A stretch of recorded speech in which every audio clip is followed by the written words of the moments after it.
एक अंधों का गांव था, सब अंधे ही अंधे रहते थे। उस अंधों के गांव से अचानक हाथी निकल पड़ा। महावत हाथी लिए जा रहा था, हाथी के ऊपर घंटी लटकी थी, सो आवाज हुई, अंधे सब दौड़े, भैया ये क्या चीज है? महावत बोला रास्ता खाली कर दो, हाथी है।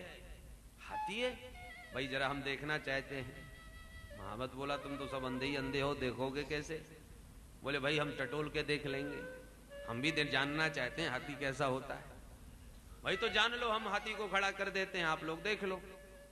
हाथी खड़ा कर दिया, अंधों ने टटोल लिया। देख लिया? बोले साहब देख लिया, हाथ फेर के देख लिया। अब हाथी तो चला गया, अंधों में झगड़ा हो गया। किस बात का? हाथी के जाने के बाद जब चर्चा हुई अंधों में, तो एक ने पूछा बता हाथी कैसा होता है? दूसरा बोला मैं बताऊं? बोले बता। हाथी गोल गोल खंबे की तरह होता है। अब जिसने पैर टटोल के देखा उसने उसकी परिभाषा कर दी। दूसरा बोला बिल्कुल गलत, तू बता। हाथी नीचे पतला ऊपर मोटा होता चला जाता है, उसने सूंड टटोली थी, उसने अपनी परिभाषा दे डाली। तीसरा बोला तुम दोनों गलत, मैंने खुद टटोल के देखा, हाथी तो पतला पतला सूप की तरह होता है, उसने कान टटोले थे। चौथा बोला तुम सब गलत, हाथी तो पत्थर की तरह टेढ़ा टेढ़ा होता है, उसने लंबे लंबे दांत पकड़े थे। अब इसी बात को लेके झगड़ा, कोई कहता है गोल खंबे की तरह, कोई कहता है नीचे पतला ऊपर मोटा। अब सत्य यह है कि सब लोग बिल्कुल ठीक कह रहे हैं, और विडंबना यह है फिर भी झगड़ा कर रहे हैं। सत्य कहने के बाद भी झगड़ा है, क्यों? क्योंकि सब उस हाथी को अपनी परिभाषा में ही बांधना चाहते हैं, दूसरे को मानने को तैयार नहीं। जब महावत दोबारा हाथी लेके वहां से वापस लौटा और आवाज सुन के सब दौड़े, अरे भैया जरा हमारा फैसला कर जा। क्या? बोले ये बता हाथी कैसा होता है? बोले तुमने देखा तो था, बताओ कैसा होता है। सब अपनी अपनी परिभाषा सुनाने लगे। महावत बोला हाँ ऐसा भी होता है, ऐसा भी होता है। अब जितनी परिभाषाएं उस हाथी के अंगों की दी, महावत ने सब स्वीकार कर ली, ऐसा भी ऐसा भी। अंधे बोले तो क्या 10-20 प्रकार के हाथी होते हैं? तेरा हाथी तो एक ही था। महावत बोला मेरा हाथी भी एक था और तुम लोग भी बिल्कुल सब सही कह रहे हो, विडंबना यह है कि तुम अंधे हो। थोड़ी सी आंख होती है और पूरे हाथी को तुमने एक दृष्टि में देख लिया होता तो तुम्हें ये झगड़ा कभी ना होता, क्योंकि तुम जान लेते कि ये दूसरे अंग की परिभाषा कर रहा है। उसी प्रकार से जो अविवेकी हैं, अज्ञानी हैं, वो तो झगड़ा करते हैं, पर जो तत्ववेत्ता ज्ञानी पुरुष होते हैं, वो एक ही परम तत्व को सब में निहित देखते हैं और जानते हैं है सब ईश्वर की ही परिभाषा, कोई किसी रूप में कोई किसी रूप में कर रहा है, परमात्मा तत्व एक ही है, ये जानते हैं। इसलिए तत्ववेत्ताओं में ये झगड़े नहीं होते। जिनको ज्ञान की दृष्टि प्राप्त हो गई वो संपूर्ण हाथी को एक देखते हैं एक बार में, परंतु जो अंधे हैं वो बेचारे जितना टटोल लेते हैं उतने में ही बांध लेते हैं और फिर उसी को सत्य मान करके दूसरे के सत्य को स्वीकार करने को तैयार नहीं, झगड़े होने लगते हैं। बोलो जय श्री कृष्ण। भगवान ने कहा मुझ में, शिव में, ब्रह्मा में कोई भेद नहीं, हम एक ही रूप हैं, और जो भेदभाव रखते हैं उनकी साधना सफल नहीं। भगवान राम भोले बाबा को अपना इष्ट देव मान के रामेश्वरम की स्थापना करते हैं। भोले बाबा राम जी को अपना इष्ट देव मान करके दर्शन करते हैं। सती देख लो मेरे इष्ट देव की लीला कैसी विचित्र चल रही है। वो भोले बाबा राम जी को अपना इष्ट मान करके विविध भेषों में अवध में आकर के दर्शन करते हैं, ब्रज में आके दर्शन करते हैं, वो अपना इष्ट मानते हैं। राम जी ने रामेश्वरम नाम दिया भोले बाबा को, तो भक्तों ने पूछा महाराज अर्थ भी कीजिए, रामेश्वरम का अर्थ क्या है? भगवान ने कहा सीधा सा अर्थ है रामस्य ईश्वर रामेश्वर, राम का जो ईश्वर उसका नाम रामेश्वर। भोले बाबा प्रकट हो गए। भक्तों ने पूछा भोलेनाथ आप बताइए आप रामेश्वर का अर्थ क्या करेंगे? भोले बाबा ने अर्थ बदल दिया। भोले बाबा ने परिभाषा दी रामः ईश्वरो यस्य स रामेश्वरः, राम है ईश्वर जिसका, उसका नाम है रामेश्वर। तो भोले बाबा ने राम जी को ईश्वर माना, राम जी ने भोले बाबा को ईश्वर माना, दोनों एक दूसरे के पूरक हैं। शिवद्रोही मम दास कहावा, सो नर मोह सपनेऊ नहीं भावा। राम जी महाराज ने तो कितना महत्व दर्शाया है। सब एक रूप है। एक कन्या का विवाह जब होता है पति के साथ, तो पति उसका सर्वस्व है, ये बात ठीक है। पर पति को सर्वस्व मानने का मतलब ये भी नहीं है कि देवर जेठ को डंडा दिखाए, सास ससुर से बात ही न करे। वो भी तो परिवार के सदस्य हैं, वो भी तो पति से जुड़े हुए हैं। तो सबका सम्मान करके ही पति के स्नेह का पात्र बन पाती है पत्नी। अन्न से द्वेष करे तो घर में कलह भी तो होगा। उसी प्रकार से जीवन में इष्ट तो एक को ही बनाओ, राम जी, श्याम जी, शिव जी, जो भी है एक इष्ट बने, परंतु श्रद्धा और आदर सबका होना चाहिए।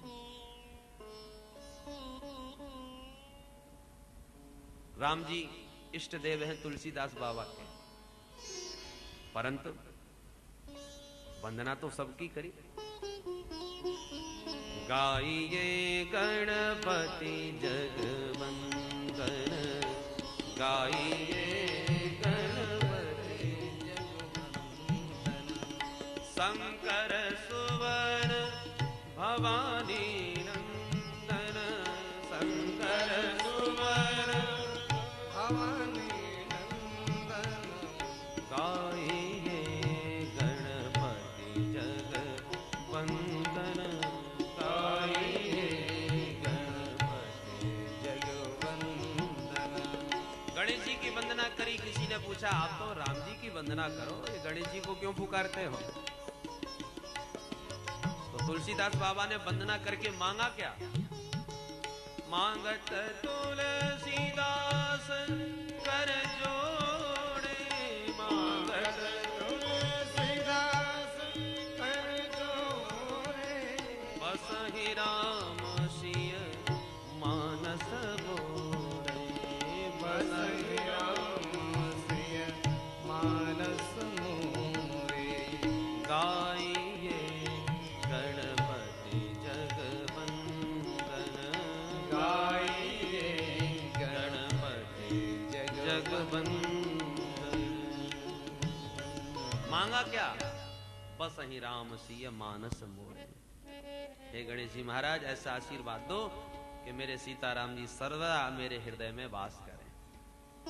तो जैसे एक पत्नी सास ससुर की सेवा करके अपने पति की प्रसन्नता ही प्राप्त करती है, उसी प्रकार से इष्ट तो एक ही है, समर्पण तो एक में, पर सम्मान सबका करना चाहिए। इससे इष्ट की भक्ति ही पुष्ट होती है, अपमान नहीं।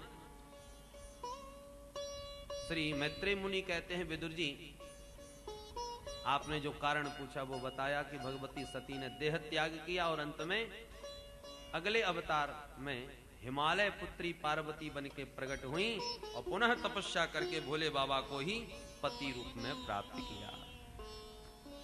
बोल शंकर भगवान की। आइए भोले बाबा का स्मरण करें और फिर आगे की चर्चा। नमः शिवाय भोले, नमः शिवाय, हर हर गंगे नमः शिवाय, हर शिवाय भोले नमः शिवाय, हर हर गंगे नमः शिवाय। हे शिव शंकर भवानी शंकर, उमा महेश्वर तब शरणम। हे शिव शंकर भवानी शंकर, उमा महेश्वर तब शरणम। हे वृषभध्वज, हे धर्मध्वज, हे वृषभध्वज, हे धर्मध्वज, हे वृषभध्वज, हे धर्मध्वज, हे वृषभध्वज, हे धर्मध्वज। शांब सदा शिव तब शरणम भोले, शांब सदा शिव तब शरणम भोले, शांब सदा शिव तब शरणम भोले, शांब सदा शिव तब शरणम भोले। हे जगदीश्वर पिनाक पाणी, हे जगदीश्वर पिनाक पाणी,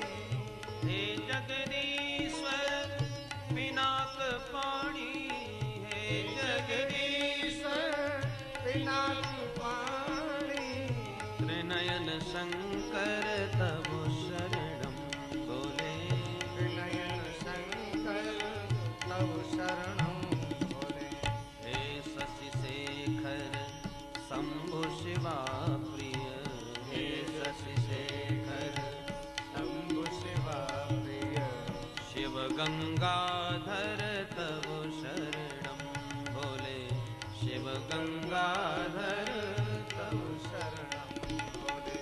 त्रिशूल पाणी सोम शिवा प्रिय त्रिशूल पाणी सोम शिवा प्रिय त्रिशूल पाणी सोम शिवा प्रिय त्रिशूल पाणी सोम शिवा प्रिय शिव शिपविष्टं तव शरणं भोले शिव शिपविष्टं तव शरणं भोले।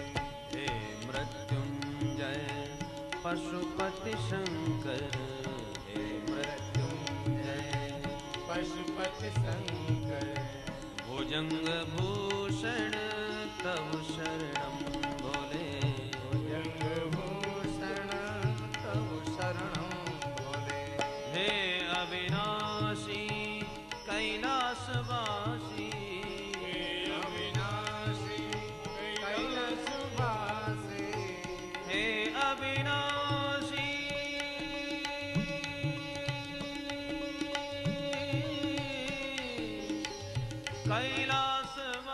कैलासवासी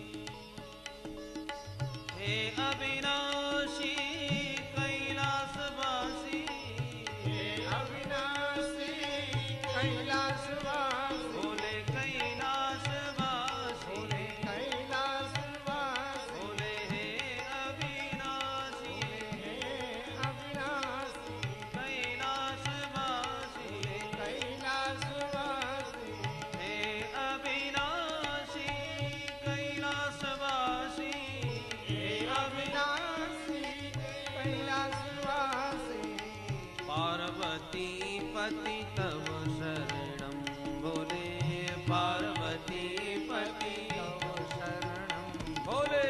नमः शिवाय भोले नमः शिवाय हर हर गंगे नमः शिवाय नमः शिवाय भोले नमः शिवाय हम भोले हर हर गंगे नमः शिवाय भोले नमः शिवाय भोले नमः शिवाय हर हर गंगे नमः शिवाय नमः शिवाय भोले नमः शिवाय हर हर गंगे नमः शिवाय नमः शिवाय शिव जटाधराय नमः शिवाय भोले जटाधराय नमः शिवाय भोले रामेश्वराय नमः शिवाय भोले रामेश्वराय नमः शिवाय भोले गोपेश्वराय नमः शिवाय भोले गोपेश्वराय नमः शिवाय भोले भूतेश्वराय नमः शिवाय भोले भूमेश्वराय भोले गोपेश्वराय गोपेश्वराय भोले रामेश्वराय रामेश्वराय भोले भूतेश्वराय भूमेश्वराय भोले अचलेश्वराय अचलेश्वराय भोले धूमेश्वराय धूमेश्वराय भोले गोपेश्वराय गोपेश्वराय भोले रामेश्वराय रामेश्वराय भोले गोपेश्वराय गोपेश्वराय भोले सोलेश्वराय सोलेश्वराय हर हर गंगे नमः शिवाय हर हर गंगे नमः शिवाय भोले नमः शिवाय भोले नमः शिवाय हर हर गंगे नमः शिवाय नमः शिवाय भोले नमः शिवाय हर हर गंगे नमः शिवाय भोले नमः शिवाय भोले नमः शिवाय हर हर गंगे नमः शिवाय नमः शिवाय भोले नमः शिवाय हर हर गंगे नमः शिवाय हर हर गंगे नमः शिवाय हर गंगे नमः शिवाय हर हर गंगे नमः शिवाय हर हर गंगे नमः शिवाय। बोल शंकर भगवान की जय सती महारानी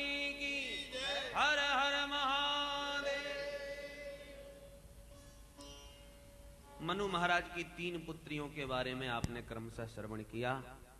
अब पुत्रों की चर्चा। प्रियव्रत और उत्तानपाद 2 पुत्र हैं महाराज मनु के। पहले छोटे पुत्र उत्तानपाद की कथा सुनाई।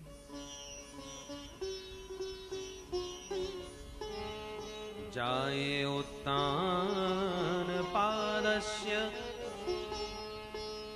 सुनीति सुरुचिस्तयो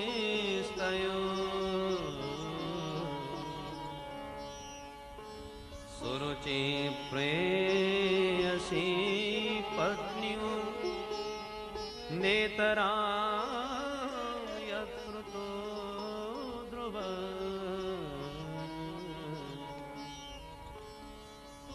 महाराज उत्तानपाद की 2 रानियां हैं।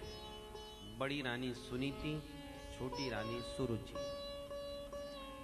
दोनों के ही एक संतान। बड़ी रानी सुनीति का पुत्र ध्रुव, छोटी रानी सुरुचि का उत्तम। पर सुरुचि ही प्रेयसी। महाराज उत्तानपाद की प्रिय पटरानी सुरुचि, न इतराम। जो दूसरी सुनीति हैं उनके प्रति महाराज के मन में अब वो आदर स्नेह नहीं रहा, इसलिए पृथक वास दे दिया। हमारे जीवन में भी कुछ ऐसी ही घटना है। हम सब उत्तानपाद की तरह हैं। उत्तानपाद का मतलब उत ऊर्ध्व पादौ यस्य, जिसके ऊपर पैर हो। तो जब हम मां के उदर में रहते हैं अधोमुखी रहते हैं, सिर नीचे पैर ऊपर। तो हम सब उत्तानपाद की तरह हैं। प्रत्येक जीव उत्तानपाद है, परंतु रानियां भी 2 हैं, सुनीति और सुरुचि। जीवात्मा की पत्नी है बुद्धि। बुद्धि भी 2 प्रकार की, सद्बुद्धि और दुर्बुद्धि। सद्बुद्धि का नाम सुनीति, दुर्बुद्धि का नाम सुरुचि। बुद्धिमानी और मनमानी। सुनीति माने सुंदर नीति, शास्त्र की मर्यादानुसार जीव को जो चलावे सो सुनीति, सद्बुद्धि। और जो मर्जी आवे करो वो सुरुचि, मनमानी। और सबको मनमानी ही अच्छी लगती है। भाई हमको कोई रोके टोके नहीं, हमारी जो इच्छा होगी सो करेंगे। अब जब शास्त्र कुछ भी कहें, संत कुछ भी कहें, बुजुर्ग कुछ भी समझाएं, हमें वही करना है जो हमारी इच्छा होगी। यह है मनमानी के आश्रित। तो सुरुचि सबको पसंद, सुनीति उतनी नहीं। शास्त्र की मर्यादा, कथा, ये ग्रंथ सब पुराने पड़ गए, गया इनका जमाना। तो सुंदर जो नीतियां शास्त्रों की ऋषियों ने हमारे लिए जीवनोपयोगी बनाई, उनमें हम रुचि नहीं लेते और सुरुचि की बात ज्यादा मानते हैं। परंतु इस कथा में सुरुचि से उत्तानपाद को क्या मिला और सुनीति से क्या मिला, यही समझना है। फिर जो रास्ता अच्छा लगे उसे अपनाना है। बोलो जय श्री कृष्ण। सुनीति नंदन ध्रुव मां से जीवन में कई बार पूछ चुके पिता के बारे में, पर हर बार मां टाल जाती है। जब मित्रों के बीच चर्चा चली तो मित्रों ने कहा तुम्हारे पिता को तो हम बहुत अच्छी तरह जानते हैं, मिलना चाहो तो मिलवाए देते हैं। चलो भैया, बड़ी कृपा होगी आपकी। पहुंच गए अपने सखाओं के साथ पिताजी से मिलने। महाराज उत्तानपाद की गोदी में बैठे हैं उत्तम, छोटी रानी का पुत्र। जब ध्रुव जी ने प्रणाम करके परिचय दिया और पता चला मेरा बेटा है, बड़े आकर्षित हुए और ध्रुव को गोदी में उठा लिया। ध्रुव में सुनीति के संस्कार, उत्तम में सुरुचि के। सुरुचि का सिद्धांत है पति को वश में करके रखो, संपत्ति अपने हाथ में रखो। देता कोई नहीं, छीना जाता है। यह सिद्धांत सुरुचि के है। सुनीति का सिद्धांत है पति की प्रसन्नता में ही प्रसन्न रहना चाहिए और मर्यादा का पालन करना चाहिए। बच्चे को संपत्ति न दे सके कोई बात नहीं, पर संस्कार जरूर देना चाहिए। आज हम बच्चों के संपत्ति पर तो बहुत ध्यान देते हैं, इतना दे जाएं कि इन्हें कुछ करना ही ना पड़े। और संस्कार पर जब ध्यान नहीं देते तो सारी संपत्ति कुछ ही दिनों में ठिकाने लग जाती है। और संस्कारवान यदि है तो संपत्ति स्वयं उसके चरण चूमती है। जहां सुमति तहां संपत्ति नाना, और जहां कुमति तहां विपत्ति निधाना।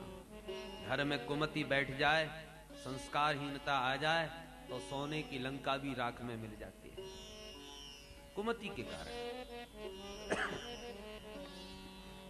तो सुनीति का सिद्धांत है, मुझे कुछ नहीं मिला पर मैं अपने बच्चे को संस्कारवान बनाऊंगी। ध्रुव जी के दिव्य संस्कार और विनम्रता का भाव देख करके उत्तानपाद के मन में वात्सल्य जगा, गोदी में उठा लिया, बड़ा लाड़ प्यार किया।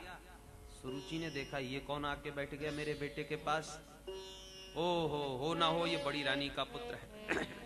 और उसने इसलिए भेजा होगा ताकि महाराज उसके प्रति आकृष्ट हो, आयु में बड़ा भी है, कल उत्तराधिकारी भी बन जाएगा, इसलिए इस कांटे को आज ही निकालो। बच्चों को जहां स्नेह मिलता है वहीं लपकते हैं, एक बार डांट दो तो दोबारा हिम्मत ही नहीं करते। इसलिए सुरुचि आई और तुरंत हाथ पकड़ के नीचे उतार दिया, खबरदार, नवत्सन प्रतेर्धिष्ण्यम भवानारोनुमर्हति। तुम्हारी हिम्मत कैसे पड़ गई महाराज के सिंहासन पर गोदी में चढ़ने की। उत्तानपाद टोकना भी चाहते हैं, रोकना भी चाहते हैं, पर आंखें दिखा देती, उनकी भी नहीं मानते। महाराज भी कुछ नहीं बोल पा रहे।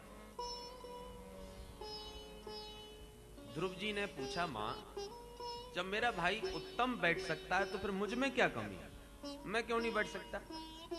क्या मैं ये मेरे पिता ने, क्या मेरा अधिकार नहीं? सुरुचि ने कहा, तेरे पिता हो सकते हैं पर इस सिंहासन पर बैठने के लिए राजा का बेटा होना अनिवार्य नहीं, मेरा बेटा होना अनिवार्य है।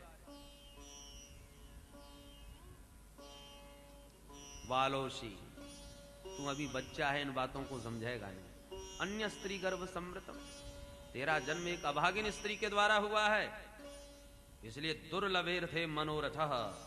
इस पद पर बैठना, महाराज का स्नेह पाना, ये तेरा मनोरथ बहुत दुर्लभ है। ध्रुव जी को इन वाक्यों में अपनी मां का अपमान अनुभव हुआ। क्या मैं ऐसी अभागिन मां का पुत्र हूं कि उस मां की कुक्षी में जन्म लेने के कारण सिंहासन पर नहीं बैठ सकता? आवेश आ गया, क्रोध भड़क उठा, क्षत्रिय स्वभाव जो ठहरा, पर फिर भी मां के संस्कारों में इतने बंधे हैं कि बड़ों का अपमान नहीं कर सकते।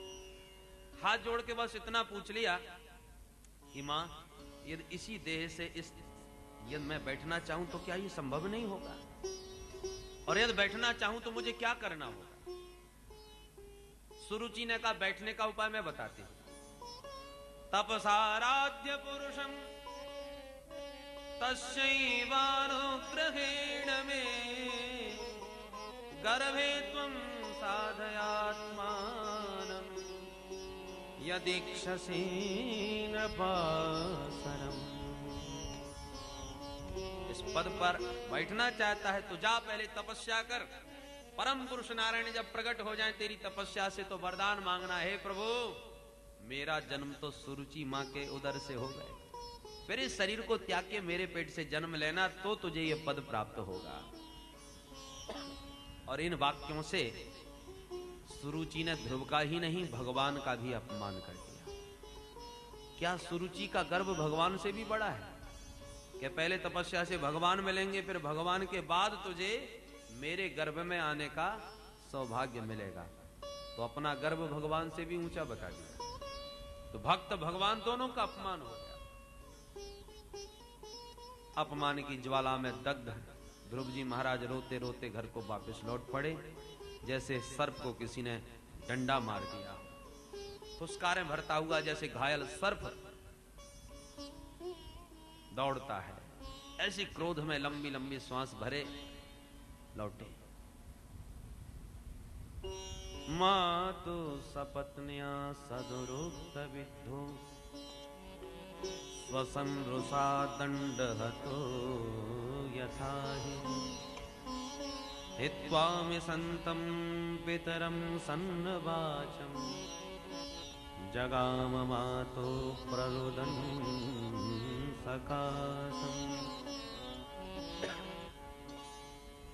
सौतेली मां से व्यथित ध्रुव जब घर लौटे, सुनीति माँ ने रोते पुत्र को देखा, दौड़ के गोदी में उठा लिया। बेटा क्या बात है? कंठावरुद्ध होने से ध्रुव जी के द्वारा तो कुछ नहीं बताया गया, पर अन्य बालकों ने ज्यों का त्यों पूरा वृत्तांत बतला दिया। सारी बात सुनकर के सुनीति को ऐसे लगा जैसे कान में किसी ने पिघला करके शीशा डाल दिया हो, जैसे जंगल में दावाग्नि लगने से लता मुरझा जाती है, ऐसी शोकाग्नि से सुनीति मां का मुखमंडल भी मुरझा गया। सोत्सृज्य धैर्यं विललाप शोक दावाग्निना दावलते ववाला। शोकाग्नि में मुरझा गई। पर धन्य है सुनीति, इतना सब अपमान सहन करके भी एक भी वाक्य ऐसा नहीं कहा जिससे ध्रुव जी के संस्कार बिगड़ते हैं। सुनीति को लगा यदि मैंने कुछ आवेश में आकर के उल्टा सीधा बोल दिया तो अभी ध्रुव बालक है, 5 साल का है, इसी के मन में आज से ही ये संस्कार जन्म ले लेंगे कि मेरी माँ को सौतेली माँ ने बहुत सताया है, मुझे बड़ा होने दो, मैं चुन चुन के बदला लूंगा। और आज इसके हृदय में जो द्वेष की चिंगारी भड़की, कल वो ज्वालामुखी बन जाएगी।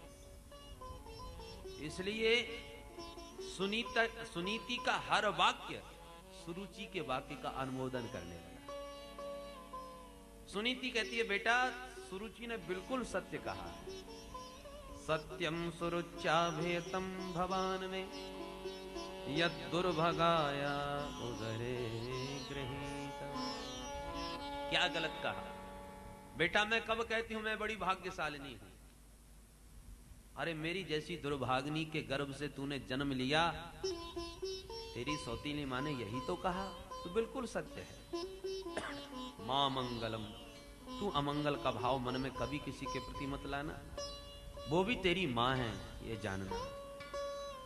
और प्रत्येक प्राणी संसार में गुण और दोष से युक्त है। बुद्धिमान व्यक्ति को गुणग्राही बनना चाहिए।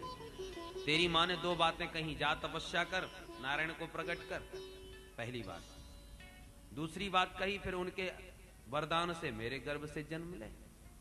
तो पहली बात कितनी सुंदर गुण की है। बेटा तेरे पिता ने जो पद पाया, तुम्हारे बाबा ने जो पद पाया, वो उस परम पिता नारायण की तपस्या से ही प्राप्त हुआ।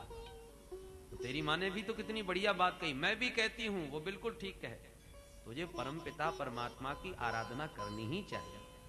दूसरी बात ठीक नहीं। क्यों? बोले बेटा उस परम पद को पाने के बाद, उन परम प्रभु को पाने के बाद किसी भी माँ के उदर में नहीं आना पड़ता, क्या मैं और क्या वो। इसलिए दूसरी बात को छोड़, पहली बात जो मानने योग्य है उसे मानो। जड़ चेतन गुण दोषमय विश्व कीन करता, संत हंस गुण गहे पय पर हरि बारी विकार। जैसे हंस केवल दुग्ध पान करता है, पानी को छोड़ देता है, साधक को भी गुणग्राही होना चाहिए। पुत्र जाओ, मैं भी यही कहती हूं, परमपिता परमात्मा की आराधना करो। बोल भक्तवत्सल भगवान की, पूज्यपाद श्री स्वामी जी महाराज की। नारायण नारायण नारायण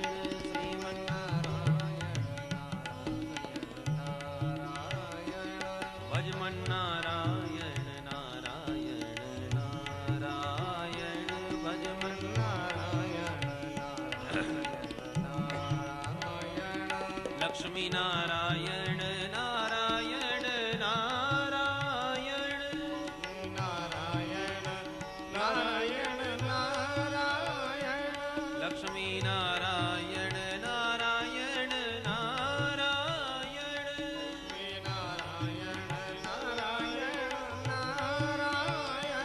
बद्री नारायण नारायण नारायण नारायण नारायण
नारायण भगवान की जय, भक्तवत्सल भगवान की जय, पूज्यपाद श्री स्वामी जी महाराज की जय। हर हर महादेव। माँ ने भी सुरुचि के वाक्यों का अनुमोदन ही किया, विरोध नहीं किया। यन्नवे भाजने लगने संस्कारो नान्यथा भवे। कच्चे घड़े पर कोई भी रंग चढ़ा दो, परिपक्व होने पर रंग चढ़ना कठिन होता है। गिरी लकड़ी को कहीं भी मोड़ दो, सूख जाने पर टूट जाएगी, पर मुड़ना कठिन होता है। संस्कारों का भी एक समय होता है। लालेत 5 वर्षाणि 10 वर्षाणि ताड़ेत प्राप्ते तु षोडशे वर्षे पुत्र मित्र वदाचरे। आज सुनीति माँ ने 5 वर्ष के ध्रुव को ही इतने सुंदर संस्कारों के रंग से सजा दिया कि ध्रुव जी के हृदय में ये बात भली भांत बैठ गई कि अब मुझे उस परम पिता परमात्मा को प्रकट होकर प्राप्त करना है। निकल पड़े। संकल्प पूर्ण दृढ़ है, और जब दृढ़ संकल्प साधक का होता है तो भगवान उसका मार्ग प्रशस्त करने के लिए किसी श्रेष्ठ संत से मिलवा ही देते हैं। बिनु हरि कृपा मिले ही नहीं संता। जंगल की ओर चल पड़े ध्रुव जी महाराज। अब सोच रहे जंगल में कहां ढूंढे, परमात्मा कहां मिलेंगे। सर्वत्र समान रूप से व्याप्त हैं, तो मैं उनको कहां देखूं, कैसे प्रकट करूं। इतने में नारद जी की दृष्टि पड़ी। अरे ये छोटा सा बच्चा कहां जा रहा है? बेटा। नारद जी को देखते ही ध्रुव जी ने प्रणाम किया। नारद जी ने पूछा कहां जा रहे हो पुत्र? पूरी घटना सुनाई। सुन करके नारद जी मुस्कुराए। मन में सोचते हैं अहो तेजा क्षत्रियाणाम मान भंग ममर्ष्यताम बालोप्ययम हृदय धत्ते यत समातु रसद्वचः। क्षत्रियों का तेज देखो, 5 साल का बच्चा सौतीन मास से अपमानित अनुभव करता हुआ आज परमपिता परमात्मा को पाने का प्रयत्न कर रहा है। सच्चा त्यागी है, वैरागी है तो रास्ता मैं दिखाऊंगा, और क्षणिक वैरागी है, मरकट वैरागी है तो घर वापस करता हूं। परीक्षण किया। बेटा नाधुनाप्यममानं ते सम्मानं वापि पुत्रक। बेटा ध्रुव, ये जो तुम्हारी अवस्था है ना, ये मान अपमान पर ध्यान देने की नहीं। तू बच्चा है। मां ने डांट दिया तो क्या हो गया, वो मां भी तो है। जाओ बेटा, जिस परमात्मा को तुम पाने की बात कर रहे हो ना, मुनयः पदवीं यस्य निस्संगे नोरु जन्म भी न विदुर मृगयंतोपि तीव्र योग समाधिना। जन्म जन्मांतर बीत जाते हैं, सारा जीवन लग जाता है, एक झलक तक बड़े बड़े योगियों को उस परम पिता की प्राप्त नहीं होती। तू अभी बच्चा है, कैसे मिलेंगे? शेर भालू मिल गया तो और खतरा होगा। इसलिए जंगल के संकटों को अभी तूने देखा नहीं है, इसलिए बेटा घर लौट जाओ। जीवन में जो भी सुख दुख आते हैं उनको दैवाधीन अपना ही प्रारब्ध समझ के स्वीकार करना चाहिए। दुखे सती पापम क्षीयते सुखे सती पुण्यम क्षीयते। सुख दे करके पुण्य क्षीण हो जाते हैं, दुख दे करके पाप क्षीण हो जाते हैं। व्यक्ति को दुख में अनुभव करना चाहिए हमारे पाप कट रहे हैं, और सुख में ये अनुभव करना चाहिए हमारे पुण्य क्षीण हो रहे हैं। तो व्यक्ति सुख में अभिमानी नहीं बनेगा और दुख में ज्यादा चिल्लाएगा नहीं। इसलिए बेटा यस्य यद्दैव विहितं सतेन सुख दुःखयोः आत्मानं तोषयन् देहि तमसः पारमृच्छति। ये जीवन की रहनी बताई नारद बाबा ने। इस ढंग से संसार में सुख दुख को स्वीकार करो तो दुख से घबराओगे नहीं और सुख के प्रति आसक्ति भी नहीं होगी। हम लोग अपने दुख से इतने दुखी नहीं है जितने कि पड़ोसी के सुख से ज्यादा दुखी। गुणाधिकान मुदम लिप्सेत अनुक्रोशम गुणाधमात् मैत्रीं समान दन्विच्छेन नतापै परिभूयते। अपने से बड़ों को देख करके, गुणवानों को देख करके प्रसन्न रहो। समान से मित्रता का भाव और छोटों पर दया का भाव रखो, तो जीवन में कभी तुम्हें कोई ताप सताएगा ही नहीं। ध्रुव जी महाराज हाथ जोड़ के बोले, बाबा बात तो आप बहुत सुंदर कह रहे हो, परंतु चलनी में दूध दोहने से कोई फायदा नहीं। मेरा हृदय भी छलनी हो गया है सौतेली माँ के वाक वचनों से। सुरुच्चा दुर्वचो वाणीर न भिन्ने श्रयते हृदय। इसलिए आपका यह वचनामृत हृदय में टिक नहीं रहा। मेरा तो इस समय एक ही संकल्प लक्ष्य है, प्रभु की प्राप्ति। उस लक्ष्य तक पहुंचाने का उपाय बता सको तो बताओ। लौटने की बात मैं सुनना पसंद नहीं करता, किसी भी परिस्थिति में नहीं लौटूंगा। नारद जी जान गए पक्का चेला है, प्रसन्न हो गए। बेटा तू मेरी परीक्षा में पास हुआ, अब मैं जो बताता हूं सो कर। क्या करूं महाराज? बोले तत्तात गच्छ भद्रम ते यमुनायास्तटं शुचि पुण्यम मधुवनम यत्र सानिध्यम नित्यदा हरे। बेटा तुम यहां से सीधे यमुना तट मथुरा में जाओ। मथुरा में यमुना के तट पर मधुवन है। मधुवन में तुम जाकर के पहले तो स्नात्वा यमुना में स्नान करना और फिर कालिंदी के तट पर खूब भगवान का स्मरण करना, प्राणायाम के द्वारा मन शुद्ध करना, इंद्रियों को वश में रखना और भगवान का ध्यान करना कि प्रभु मंद मंद मुस्कुराते हुए मेरी ओर ही निहार रहे हैं। इस भाव से भगवान का ध्यान करना। मंत्र 12 मंत्र फूंक दिया। बेटा ये मंत्र ऐसा दिव्य है, सप्तरात्रि पर्यंत कोई जाप कर ले तो सिद्धों को देखने की सामर्थ्य आ जाती है उस साधक में, इसलिए इस मंत्र का खूब जाप करो। मंत्र फूंक करके ध्रुव जी को विदा किया। ध्रुव जी महाराज ने प्रणाम किया और मंत्र दीक्षा लेकर के चल पड़े। नारद जी को लगा जिसका 5 साल का बच्चा घर छोड़ के चला गया हो, उसके माता पिता पर क्या बीत रही होगी। देखूं तो आगे देखा तो राजा मुंह लटकाए बैठे थे, लंबी लंबी सांसें ले रहे थे। नारद जी ने टोका, राजन किम ध्यायसे दीर्घम मुखेन परशुष्यता। ये लंबी लंबी सांसें कैसे ले रहे हो, मुंह कैसे लटका हुआ है। राजा हाथ जोड़ के बोले, महाराज सुतो में बालको ब्रह्मन् स्त्रैणेन करुणात्मना निर्वासितः 5 वर्ष समात्रा महान कवि। महाराज 5 साल का बच्चा बड़ा होनहार, बड़ा बुद्धिमान, पर देखो तो मुझ स्त्री लंपट को, स्त्री के वचनों पर आसक्त होकर के मैंने अपने प्रिय पुत्र का परित्याग कर दिया। न जाने कहां भटकता फिर रहा होगा महाराज, उसी की बड़ी चिंता हो रही है। नारद जी बोले, उसकी चिंता छोड़ो और अपनी चिंता करो अब, क्योंकि वो तुम्हारा बेटा ही नहीं रहा, मेरा चेला भी हो गया है।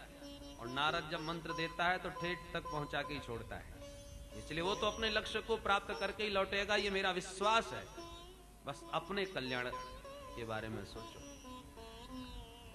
राजा को संतुष्टि मिली, चलो आप जैसे सदगुरु मिले हैं तो मेरे पुत्र का कल्याण निश्चित होगा। ध्रुव जी ने जाके यमुना में स्नान किया, नियम लिया 3 दिन में 1 दिन फलाहार, 3 दिन तक बिल्कुल निराहार। और फलाहार का मतलब केवल फलों का ही आहार। हमारे आपकी तरह व्रत नहीं करते कि फूटू की पकौड़ी पूड़ी सब बन रही है और फलाहार की जगह पूरा फुलाहार हो जाए, तो केवल फलों का आहार बेचारे करते हैं। और दूसरा महीना लगा, नियम और कठोर कर दिया। द्वितीयम च तथा मासम षष्ठे षष्ठेर भको देने, 6 दिन में 1 बार पाते हैं, वो भी पत्ते चबा लेते हैं, फलों को ही त्याग दिया। तीसरा महीना लगा तो 9 दिन में 1 बार केवल जलपान करते हैं, अब भक्षा। चौथा महीना लगा तो 12 दिन में 1 बार केवल वायुपान करते हैं, वायु भक्षो यतश्वासो ध्यायन् देवमधारयत्। परंतु जब 5वां महीना लगा तो प्राणायाम चढ़ा करके ध्यायन् ब्रह्म पदैकेन तस्थौ स्थाणुरेवाचल, पैर के अंगुष्ठ पर खड़े होकर के ऐसा प्राणायाम चढ़ाया कि समस्त चराचर प्राणियों का श्वास वायु अवरुद्ध कर दिया। जगत में हाहाकार मच गया, देवता सब घबराए, प्रभु की शरण में आए। प्रभो नैवं वदामो नैवं विदामो भगवन् प्राणरोधम चराचरस्याखिल सत्वधाम विदेहि तन्नो ब्रजनाद विमोक्षम प्राप्ता वयं त्वां शरणं शरण्यम्। हे प्रभु हम आपकी शरण में, न जाने हमारा श्वास किसने रोक लिया, हमें नहीं मालूम, हमारी रक्षा करो प्रभु। भगवान बोले, महाभैष्ट डरने की कोई आवश्यकता नहीं। औत्तानपादिन मयि संगतात्मा, उत्तानपाद के पुत्र ध्रुव ने मुझ में ऐसा मन समर्पित किया है कि उसकी आत्मा मेरी एक हो गई है। उसके प्राणायाम ने इसीलिए समस्त प्राणियों के प्राणवायु को अवरुद्ध किया है। भयभीत न हो, सब ठीक होगा। और इतना कह करके भगवान तुरंत गरुड़ारूढ़ होकर के दौड़े अपने भक्त का दर्शन करने के लिए मधुवन की ओर। मधोर वनम भृत्य दिदीक्षयागतः अब तक तो भक्ति ही दौड़ते थे भगवान के दर्शन को, पर आज पहला अवसर है कि भगवान दौड़ रहे हैं भक्त के दर्शन के लिए। दिर्दिक्षयागत मधुवन में आए, भगवान सन्मुख खड़े हैं और ध्रुव जी नेत्र बंद किए खड़े, हृदयगत भगवान की मनोहर छवि का आनंद ले रहे हैं, इसलिए नेत्र खोलते ही नहीं। भगवान ने जब भीतर की छवि को तिरोहित किया, तब ध्रुव जी ने हड़बड़ा के नेत्र खोले, तो जो भीतर थे वही सन्मुख प्रत्यक्ष खड़े हुए हैं। बोल भक्तवत्सल भगवान की। ध्रुव जी ने तत्क्षण प्रभु को प्रणाम किया और हाथ जोड़ के खड़े हो गए, मन में घबराने लगे। गुरु जी से अनेक बातें पूछी, पर ये नहीं पूछ पाया जब प्रभु प्रकट हो तब क्या करना चाहिए। अब मैं क्या करूं, पढ़ा लिखा कुछ हूं नहीं, विद्यालय का भी मुंह भी नहीं देखा ढंग से, तो स्तुति करूं तो कैसे करूं, पूजा करूं तो कैसे करूं। भगवान समझ गए, आगे बढ़ के दिव्य अपना शंख ध्रुव जी के कपोल से स्पर्श करा दिया। स्पर्शवारम कृपया कपोले। शंख स्पर्श प्राप्त होते ही समस्त वेद वेदांत उपस्थित हो गया श्री ध्रुव जी महाराज को। नारद जी महाराज ने 12 अक्षर मंत्र दिया और ध्रुव जी महाराज ने 12 श्लोकों में दिव्य भगवान की स्तुति कर डाली। मूकम करोति वाचारम पंगुम लंघयते गिरिम। गोविंद कृपा करें तो गूंगे को भी वाचाल बना दे। वाचाल का मतलब कुत्सितम बहुभाषिते, जो ऊट पटांग ज्यादा बोलते हैं उनको वाचाल कहते हैं। तो क्या भगवान की कृपा से भक्त वाचाल बन जाता है? ऊट पटांग बोलने वाला वाचाल नहीं बनाते। तो वाचा अलंकरोति इति वाचालम। भगवान जब अनुग्रह करते हैं तो भक्ति की वाणी को अलंकृत कर देते हैं, परिष्कृत कर देते हैं। और आज ध्रुव जी ने ऐसी दिव्य स्तुति करी। योऽन्तः प्रविश्यमववाचमिमां प्रसुप्तां संजीवयत्यखिल शक्तिधर स्वधाम्ना अन्याश्च हस्तचरण श्रवण त्वगादि प्राणान्नमो भगवते पुरुषाय तुभ्यम्। हे प्रभु, मैं जान गया कि आप ही मेरे अंतःकरण में प्रविष्ट होकर मेरी सोई हुई वाणी को जगा दिए हैं। केवल मेरी प्रसुप्त वाणी को जगाने वाले ही नहीं, अखिल शक्तिधर, मेरी समस्त इंद्रियों में जो भी शक्तियां हैं उन सब शक्तियों के शक्ति प्रदाता प्रभु आप ही हो। हाथों में आदान प्रदान की, चरणों में गमना गमन की, नेत्रों में देखने की, श्रवण में सुनने की, त्वग में स्पर्श की, समस्त शक्तियां प्रभु आपकी ही हैं। मैं आपको बारंबार प्रणाम करता हूं। प्रभु, जो आपके पाद पद्मों की उपासना इसलिए कर रहे हैं कि हमें भोग सामग्री प्राप्त हो जाएंगे, और आपके चरणों को पाकर के जो संसार की अन्य वस्तुओं की कामना करते हैं, मैं तो कहूंगा कि आपकी बलवती माया ने उनकी बुद्धि को ठग लिया है। नूनम विमुष्टमतयस्तव माययाते ये त्वां भवाप्यय विमोक्षण मन्य हेतु अर्चन्ति कल्पकतरुं कुणपोपभोग्य मिक्षन्ति यत्स्पर्शजं निरयेऽपि नृणाम्। प्रभु, भक्तों को आपके पाद पद्मों का आश्रय लेने के बाद जो आपके कथा श्रवण से रस प्राप्त होता है, आनंद प्राप्त होता है, वो आनंद तो योगी को समाधि में भी प्राप्त नहीं होता। उसके सामने ब्रह्मानंद भी फीका है। इसलिए जीवन मुक्त ब्रह्म पर चरित सुनहि तज ध्यान। बड़े बड़े जीवन मुक्त संत ध्यान लगाए बैठे हैं, पर जब उन्हें पता चलता है भगवान की मधुर मंगलमयी कथा हो रही है तो ध्यान छोड़ के भागते हैं। इसका मतलब उससे भी अधिक आनंद भगवान की मधुर कथाओं में है। जब ब्रह्मानंद भी फीका पड़ता है तो स्वर्ग के तुच्छ सुख इस कथा रस के आनंद की भला क्या बराबरी कर सकते हैं, जिनको एक ना एक दिन काल के खड्ग से नीचे गिरना है। पुण्य क्षीण होने के बाद जो नीचे गिर जाते हैं वो तुच्छ देवता इसकी क्या बराबरी कर पाएंगे। या निर्वतिस्तनुभृतां तव पाद पद्म ध्यानात् भवज्जन कथा श्रवणेन वा स्यात् सा ब्रह्मणि स्वमहिमन्यपि नाथमाभूत् किन्तु लुलितात् पततां विमानात्। प्रभु, मैं तो यही चाहूंगा कि आपके भक्तों का संग हमेशा प्राप्त होता रहे। भक्ति मुहुः प्रवहताम त्वयि में प्रसंगो, क्योंकि भक्तों के सानिध्य से ही आपके सुमधुर चरित्रों का रस प्राप्त होता है। और उस दिव्य रस को पाने के बाद भवद गुण कथामृत पानमत्तः आपके दिव्य गुण गणों का कथारस पान करने के बाद हम इतने मस्त हो जाते हैं कि हमें इन द्वंद्वों का भान ही नहीं रहता। प्रभु, परम प्रिय जीव मात्र के आप ही हो, पर आपकी माया से मोहित ग्रसित ये प्राणी प्रियतम प्रभु को भूलकर और सुत सुहृद ग्रह वित्तदारा इनमें अपने चित्त को लगाए हुए हैं। जो हमारे कभी हो नहीं सकते हम उन्हीं को अपना माने बैठे हैं, और जो हमसे कभी पृथक हो नहीं सकते उन्हें हम कभी पहचानते ही नहीं। अंतकाल में यही तो कष्टप्रद होता है कि जिसको जो हमारा है उसे हमने अपना समझा नहीं, और जो हमारे हो नहीं सकते उन्हीं को अपना समझते रहे। अंत में सबसे अधिक कष्ट का कारण यही बनता है। प्रभु, आप वही आदि पुरुष भगवान नारायण हो। यन्नाभि सिंधुरुह कांचन लोक पद्म गर्भेद्युमान भगवते प्रणतोस्मि तस्मै। जिनके नाभि कमल से ब्रह्मा जी ने प्रकट होकर के संसार का सृजन किया, ऐसे हे प्रभु नारायण मैं आपको बारंबार प्रणाम करता हूं। भगवान बड़े प्रसन्न। प्रिय ध्रुव, मांगो वरदान। ध्रुव जी कहते हैं महाराज कोई इच्छा ही अब मन में नहीं है।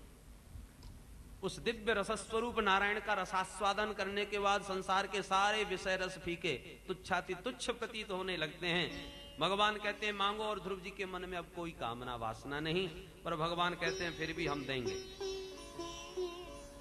उर कछु प्रथम वासना रही, प्रभु पद प्रीत सरित सो बही। कामनाएं सब बह जाती हैं प्रभु के प्रेम प्रवाह में। भगवान बोले पुत्र फिर भी हम तुम्हें 36,000 वर्ष का राज्य देते हैं। अपने पिता के दिव्य पद पर बैठकर 36,000 वर्ष राज्य करो, उसके बाद तुम आकाश में ध्रुव तारे के रूप में दैदीप्यमान रहोगे। भविष्य की घटनाओं का संकेत भी दिया। भगवान तो कह के अंतर्धान हो गए। ध्रुव जी को लगा मेरी तो बुद्धि खराब हो गई। सम्राट प्रसन्न होकर के किसी गरीब किसान से कहे मांग तुझे क्या चाहिए, और किसान कहे महाराज सूखा पड़ गया, एक पाला भूसा दे दो, गैया भूखी बंधी है घर में। उसकी बुद्धि मारी गई, यही तो कहा जाएगा। मतिर विदूषिता देवई पतत भी असहस्नु भी। इन देवताओं ने मेरी बुद्धि खराब कर दी, क्योंकि ये अपने से ऊपर उठता किसी को देख नहीं सकते थे ना, इसलिए ये भूसा की तरह मुझे तुच्छ राज्य की कामना मेरे मन में उत्पन्न कर दी। ये क्या मांग लिया मैंने? माने जिसको पाने के लिए बड़े बड़े लोग प्रयास करते हैं, पर भगवत भक्त को वही दिव्य भौतिक सामग्री भारभूत प्रतीत होने लगती है। परंतु कब? जब उस परम रस का रसिक बन जाता है तब। लौट के आए, राजा को पता चला बेटा सकुशल आ रहा है। दोनों रानियों के साथ पूरे परिकर को लेकर स्वागत में दौड़ पड़े। सुखदेव जी कहते हैं परीक्षित देख लो, जो सौतेली मां सकल देखना नहीं चाहती, मुंह देखना नहीं चाहती थी, आज वो भी हाथ जोड़ के स्वागत में खड़ी है। क्यों? यस्य प्रसन्नो भगवान गुणैर मैत्रादि विरहरि तस्मै नमन्ति भूतानि निम्नमापः इव स्वयं। जा पर कृपा राम की होई, ता पर कृपा करें सब कोई। भगवत कृपा पात्र जो बन गया, सारा जगत उसे अपना प्रिय मानने लगता है, क्योंकि सबके प्रिय प्रभु हैं, और जो प्रभु का प्रिय बन गया वो तो सबका प्यारा हो ही जाएगा। महाराज उत्तानपाद ने अपना पद प्रदान किया और उत्तम को ध्रुव के संरक्षण में छोड़ करके तपस्या करने चले। 2 विवाह हुए ध्रुव जी महाराज के, भ्रमी और इला नाम की कन्या के साथ। पुत्र भी 2 हुए, उत्कल और वत्सर। सुखदेव जी कहते हैं परीक्षित, समय बीता और एक दिन ध्रुव के अनुज उत्तम शिकार खेलने वन में गए और यक्षों से झगड़ बैठे, जिसके कारण यक्ष के हाथों उत्तम का वध कर दिया गया। घर नहीं आए तो उत्तम की मां सुरुचि ढूंढने को निकल पड़ी। जंगल में दावाग्नि लगी और उसी अग्नि में शरीर समाप्त हो गया सुरुचि का। परंतु जब ध्रुव जी को पता चला कि मेरे भाई को यक्षों ने मारा, तो यक्षों के विरुद्ध क्रुद्ध होकर के आयुध लेकर युद्ध करने को चल पड़े, आक्रमण कर दिया। यक्षों ने भी एक साथ हजारों अस्त्र बरसाए, ध्रुव जी को ढांक ही दिया, और ध्रुव जी महाराज ने भी तीक्ष्ण बाणों से सब आयुधों को समाप्त किया और सैकड़ों की संख्या में यक्षों का संहार कर डाला। तब मनु महाराज प्रकट हो गए। अलम वत्साति रोषेण तमोद्वारेण पापमना। अरे बेटा ध्रुव, बस करो। ये जिस क्रोध के तुम अधीन हो रहे हो, ये पतन की ओर ले जाने वाला है। क्रोध से तो बुद्धि का नाश होता है। क्रोध वह है जैसे माचिस जलती है तो पहले स्वयं जलेगी, फिर दूसरे को जला पाएगी। ये क्रोधी व्यक्ति पहले अपना ही पराभव करता है, अपनी ही हानि करता है। इसलिए ये जो क्रोध तुम कर रहे हो, ये हमारे कुल के अनुरूप नहीं है पुत्र। नास्मत् कुलोचितम तात नायम मार्गो ही साधु नाम ऋषि के सानुवर्ती नाम। भगवत भक्तों का ये मार्ग नहीं है जिस पर तुम जा रहे हो। अरे साधु पुरुषों को, सज्जनों को तो तितिक्षु होना चाहिए, करुणा उनके मन में होना चाहिए, अखिल प्राणियों के प्रति मैत्री भाव होना चाहिए, सबके प्रति समत्व का भाव मन में होना चाहिए। इससे भगवान प्रसन्न होते हैं। इन सद्गुणों को धारण करना चाहिए। तितिक्षया करुणया मैत्र्या चाखिल जंतुषु समत्वेन च सर्वात्मा भगवान संप्रसीदति। और इन सद्गुणों को छोड़कर तुम ये क्रोध के अधीन हो रहे हो। अब ध्रुव जी को लगा ये तो गड़बड़ हो गया, बाबा मैं सचमुच भ्रातृ स्नेह में अंधा हो गया, बहुत बड़ा अपराध हो गया, क्या करूं? बोले जाओ यक्षराज कुबेर से क्षमा मांग लो। कुबेर प्रकट हो गए। ध्रुव जी ने चरण पकड़ के क्षमा याचना की। कुबेर प्रसन्न हो गए। पुत्र, न तूने यक्षों को मारा, न यक्षों ने तेरे भैया को मारा। मारने वाला तो काल है, बहाना किसी किसी को बना देता है, हैं? न भवान अवधीत यक्षान न यक्षा भ्रातरम तव काल एव ही भूतानाम प्रभुरप्यवभावयो हो। इसलिए बेटा तदगच्छ ध्रुव भद्रम ते भगवंतम अधोक्षजम। जाओ अपने घर और भगवान के चरणों का आश्रय लेके खूब प्रभु का स्मरण करो। आशीष देते हुए ध्रुव को विदा किया। अब ध्रुव जी को भार लगने लगा ये राज्य। अपने बड़े पुत्र उत्कल को सत्ता सौंपी और भजन करने चले गए। समय संपन्न हुआ तो एक दिन अपना नित्य कर्म कर रहे थे ध्रुव जी महाराज कि आकाश मंडल से एक दिव्य विमान प्रकट हुआ भगवत पार्षदों से युक्त।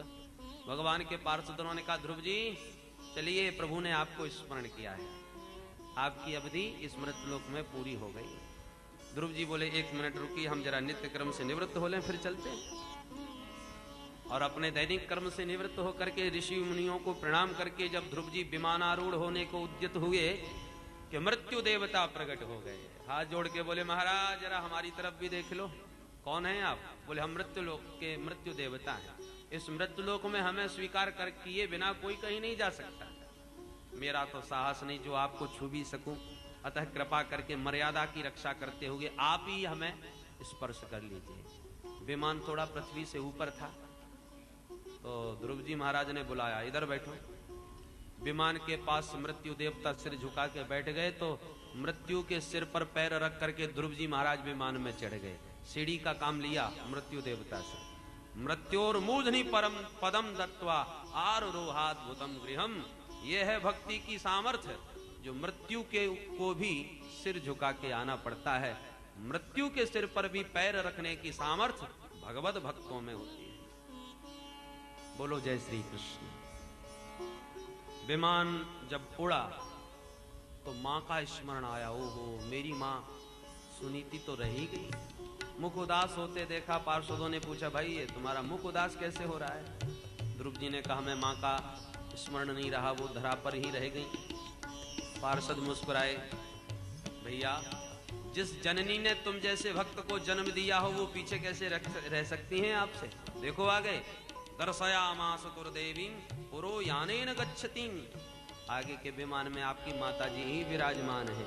सुनते ही ध्रुव जी महाराज परम प्रसन्न हो गए और इस प्रकार से मां के साथ परम पद के अधिकारी बने। पुत्र संस्कारवान हो तो स्वयं तो उसका कल्याण होता ही है, माता पिता को भी तार देता है।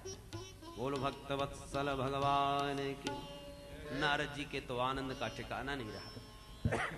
शिष्य के उत्कर्ष से सबसे अधिक प्रसन्न होते हैं तो सदगुरु। नारद जी तो वीणा पर यत्र तत्र ध्रुव जी महाराज के गुणानुवाद गाने लगे। जहां भी 4 महात्मा बैठे दिखाई पड़ते हैं तो छेड़ देते, क्यों भाई ध्रुव जी का नाम सुना है? बोले हाँ महाराज सुना है, हमने तो सुना है 5 वर्ष की अवस्था में उन्हें भगवत दर्शन हो गया था, क्या ये सच है? नारद जी बोले बिल्कुल सच है।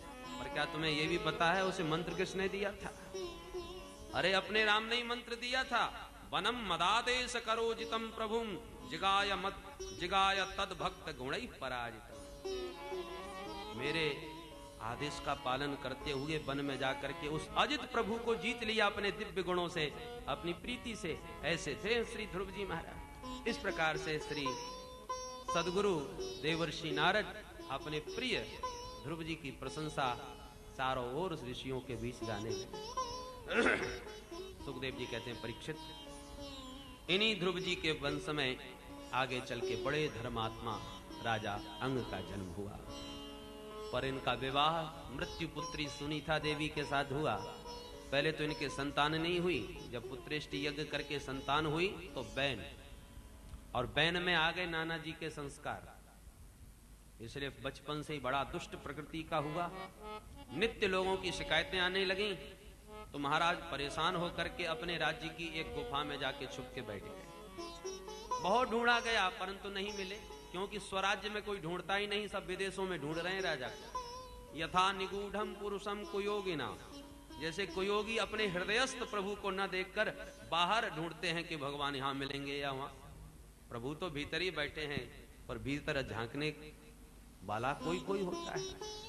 अंग महाराज जब कहीं नहीं मिले तो सबने मिलके बैन को ही विवश होकर राजा बनाया। अब बैन तो वैसे ही दुष्ट था और राजा और बन गया, राज्याधिकार प्राप्त हो गए। बंदर वैसे ही चंचल होता है, उस पर भी भांग पिला दो, और भांग पिए बंदर को बिच्छू डंक और मार दे, फिर तो उसकी चंचलता देखने लायक होगी। वही हाल बैन का हुआ। पद पाते ही पहला प्रस्ताव पारित किया, न यष्टव्यम न दातव्यम न होतव्यम तुजा क्वचित। आज के बाद ना कोई यज्ञ करेगा, ना विप्र भोजन कराएगा, ना संत सेवा, ना भजन पूजन, कुछ नहीं करना है तो मेरे नाम का करो।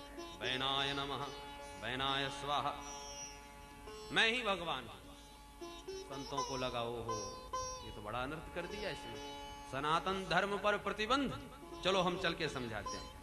संत सब मिल करके समझाने आए, विविध प्रकार समझाया। राजन, जो यज्ञ पुरुष भगवान का विरोध करते हैं वो कभी सत्ता में टिकते नहीं। अरे आप भगवान की उपासना करो यदि इस पद को अखंड पाना चाहते हो, और फिर कम से कम प्रतिबंध तो न लगाओ। आप तो न करते हो न करने देते हो। सो महात्माओं को अपशब्द सुनाने लगा। वालिशावत यूयम बा अधर्मे धर्म मानिना, तुम लोग ना समझ हो, अविवेकी हो, तुमने अधर्म को ही धर्म मान रखा है? को यज्ञ पुरुषो नाम यत्र वो भक्ति रीदृशी, कौन है वो यज्ञ पुरुष जिसमें तुम इतना भक्ति और श्रद्धा रखते हो?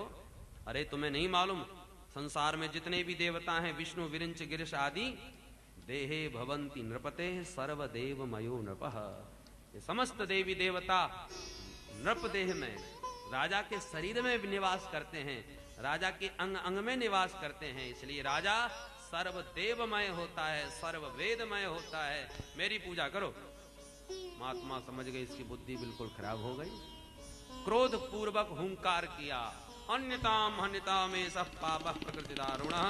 और जो महात्माओं ने क्रुद्ध पूर्वक हुंकार करी कि निष्प्राण होकर के बैन धरती में गिर पड़े। बोल वृंदावन बिहारी लाल की। अब जब बैन प्राणहीन हो गया तब तो चारों तरफ अराजक तत्व प्रकट हो गए, निरंकुशता आ गई। क्या करें? तो महात्माओं ने मृतदेह का मंथन किया, और मंथन से थोड़ी देर बाद देखा कि एक काला कलूटा सा पुरुष प्रकट हुआ। काक कृष्णोति हृस्वांगो वरस्वबाहुर महाहनु। हाथ जोड़ के बोला, किम करोमी? महात्मा बोले, निषीद, बैठ जाओ, तुम हमारे मतलब के नहीं हो। इसलिए नाम हो गया निषाद। पुनः मंथन किया तो परम सुंदर एक बालक और बालिका का प्रादुर्भाव हुआ, और मंथन से प्रकट हुए, नाम दिया पृथु। बोल पृथु भगवान की। शंख चक्र के चिन्हों से समन्वित भगवान पृथु के स्वरूप को पहचान गए संतजन, और लक्ष्मी भगवती ही अर्ची देवी के रूप में प्रकट हुई। साथ ही पृथु भगवान बने सम्राट। सूतमागध बंदी जनों ने करी उनकी स्तुति, परंतु जब प्रजाजनों ने कहा महाराज बहुत प्रयत्न करते हैं पर कुछ अन्न ही पैदा नहीं होता, पृथ्वी में सारे तत्व विलीन होते चले जा रहे हैं।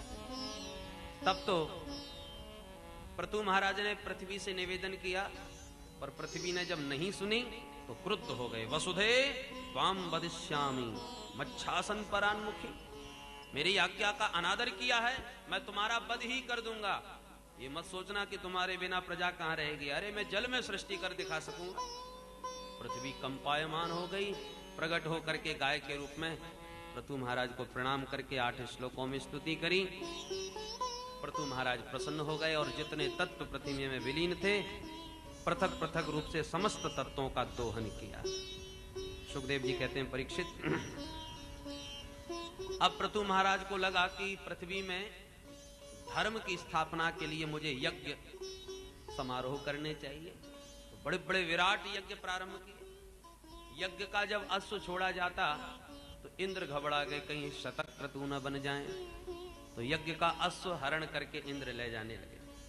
पृथु पुत्र ने इंद्र को युद्ध में पराजित करके उस अश्व को जीत लिया, इसलिए नाम हो गया विजिताश्व। अब इंद्र आए और भस्म लगा करके जटाजूट धारण करके महात्मा का वेश बना करके अश्व चुरा के फिर भागे और इसी के द्वारा